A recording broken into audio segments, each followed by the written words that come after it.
आजला सर्वोच्च बिंदू हाच ठरला की एका पदाधिकाऱ्याला खेचून मारलं गेलं आणि त्याचमुळे दुसऱ्या साईडने देखील त्यांच्या एका पदाधिकाऱ्याला खेचून मारण्याचा प्रयत्न या ठिकाणी आजच्या घडीला झालेला आहे। त्याचा अर्थ क्लिअर आहे की पोलीस प्रशासनाला शिवाजी महाराजांचा स्मारक पुतळा कोसळलेला आहे। अत्यंत महाराष्ट्राच्या दृष्टीनं लाजिरवाणी घटना घडलेली आहे, असं कधीही घडलेलं नव्हतं आणि त्यामुळं इथं अनेक लोक येणार, ही दुर्घटना स्थळी भेट देणार।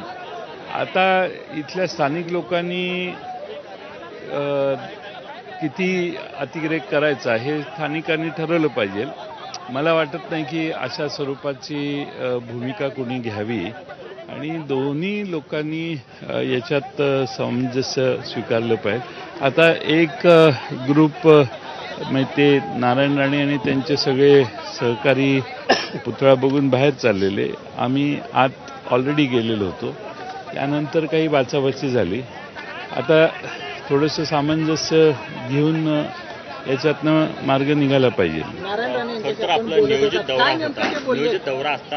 जयंत पाटील यांची प्रतिक्रिया आपण बघणारच आहोत, परंतु राष्ट्रवादीच्या खासदार सुप्रिया सुळेताई सध्या आपल्यासोबत आहेत। सुप्रियाताई, एक अत्यंत लाजिरवाण दृश्य सध्या मालवणच्या राजकोट किल्ल्यामध्ये आपल्याला दिसतंय। ठाकरे गट, महाविकास आघाडीचे नेते असतील किंवा राणे समर्थक असतील, एकमेकांच्या समोर आले, एकमेकांना मारहाण करतायत, रस्ता अडवून ठेवलेला आहे। काय चाललंय हे? नाही पण